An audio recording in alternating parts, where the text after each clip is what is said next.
welcome back to Horsepower Warehouse. My name is Junior. If you're not familiar with the channel, I do car reviews, I do full builds, but for today I've picked something a little bit newer and a little bit more luxurious than we're accustomed to out of the warehouse. 2012 Bentley GTC. This car is spec'd absolutely awesome, elegant as you would expect from a $285,000 car. I'll go ahead and turn it off and we'll give a walk around first and foremost.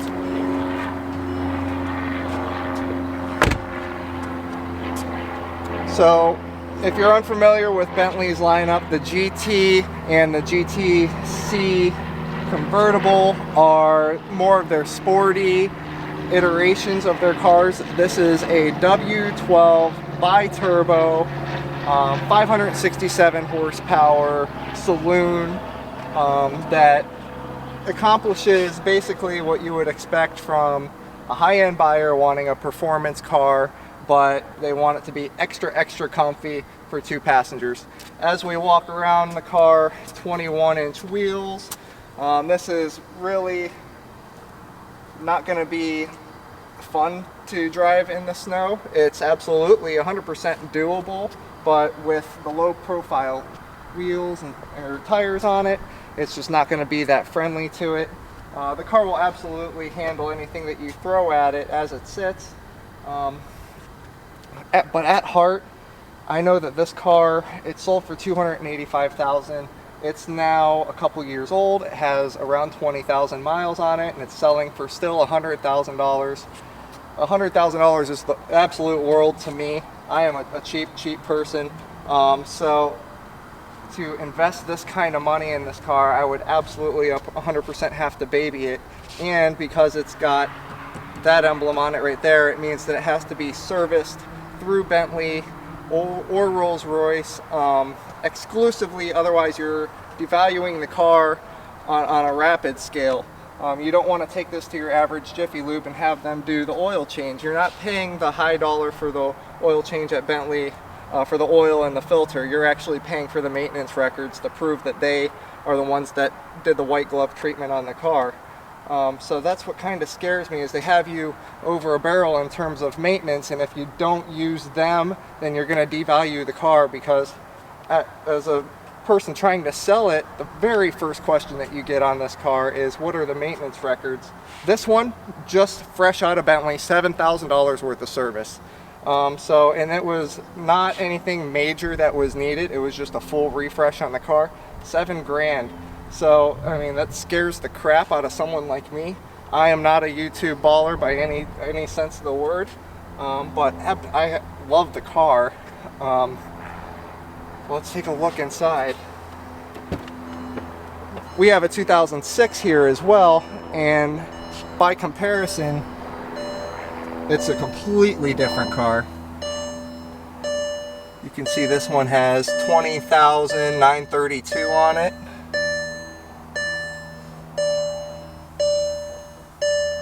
Breitling clock.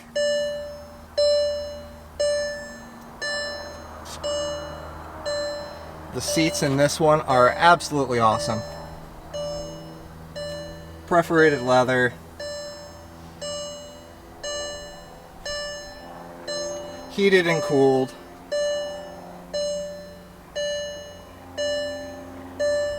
Wood everywhere. The dash is, of course, leather, soft touch, stitched. The door panels are top grain leather. Everything is beautiful. Look at the stitching. This is what you can expect from a handcrafted, high dollar car. And as I mentioned earlier about having two people in it comfortably, check out the seat, the legroom in the back. That's comical, guys. It's actually touching in my comfortable position against the rear. So this is really more of a luggage spot more than anything else. Not that you need it, because you have a full trunk back there that's actually pretty big size. But now that I've walked you through the interior, I think it's time for us to go ahead and take a quick test drive. Alright guys, so we're all loaded up. This thing is like sitting in, if you watch the Icon Derelict video that I did, everything was super nice in terms of the leather work. It was all handcrafted. This feels the same way, but in a modern car. I've not had the privilege to drive in a newer Bentley than this. I can only assume it gets better as time goes on, but it's a 2012 model year. It's aged a couple of years. It was obviously kept really nice, and I can 100% appreciate this car. It feels like money. And this is probably, from this spot, I could absolutely picture spending $100,000 on the car. It still scares me with the maintenance and everything else. You know, I'm a technician myself. I love to do my own oil changes and things like that. I would be unable to do so with this car because I'd be devaluing it.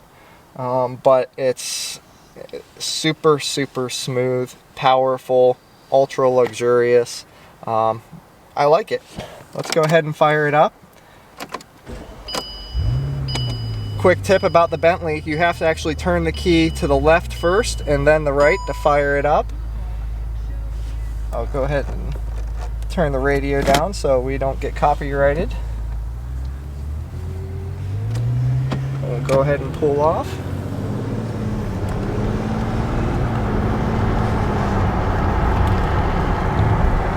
It's kind of a chilly day today. It's not really a good drop top weather day, but nonetheless, this car is really quiet. They paid a lot of attention to the driving dynamics and trying to make it sporty, but super quiet. Being an all-wheel drive vehicle with a W12 and 2 turbos, power comes on ultra smooth, ultra linear. They don't want you to feel the shifts banging in between the gears or anything like that. So I guess the best way to describe it, and how I've heard it before, was it's like a giant hand is grabbing the car and pushing you along. That goes right along with the gas pedal. The harder you push that pedal down, the more oomph you're getting from behind you. So we'll go ahead and pan forward and we'll kind of get on it a little bit. I'm not gonna break this car because I can't afford it, but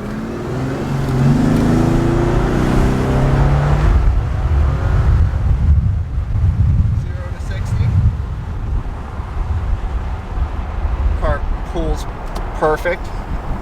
It shifted 3 gears in between there and I couldn't feel any of them.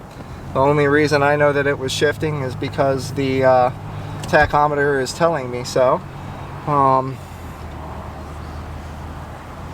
It feels like a big car, but I like that the door panels aren't super high up. I can see around myself perfectly.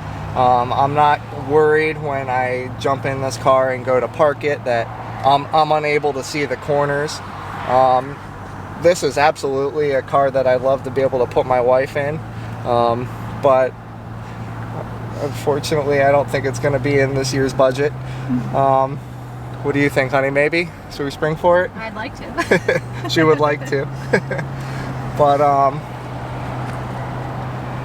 a $285,000 car, that would be a hard gulp for me to take. $100,000 is a tremendous discount off of the original selling price of it. And with 20,000 miles, I'll let you guys do the math on the cost of ownership per mile. It's not cheap. This thing has depreciated several of my daily drivers since it was new. But nonetheless, I see this, how much further is it going to depreciate when I invest in anything that's over a $25 purchase. I usually scrutinize it to death. So I'd be looking at the depreciation curve on these cars. I will note this car is worlds above the 2006 that I've also had the opportunity to put my hands on. They've come a long way in 6 years. So the 2012 is worlds above it. So is the 2020 that just came out this much further ahead? I'd love to get my hands on one to try it out. But nonetheless, I feel spoiled in this one. But thank you guys for watching. If you like my reviews, if you have any comments, please add so below. Please also feel free to subscribe. And let me know if I'm doing anything right, wrong, if you want to see less of me, more driving. Absolutely, I'm open to comments. So thank you for watching and take care, guys. Is it adjusted to your preference, my lady? Yeah, that'll work. That'll work. It's a little nippy in here though. I don't know if I want the top down. Well, luckily, heated seats. Oh, it's on 3, so it's uncooled right now. Slide it the other way. Yeah. Oh, the red ones. There we go. Yeah. The 2006 doesn't have cooled and heated. It just has heated. Oh. It's just both nice. Comfy? Yeah. All right.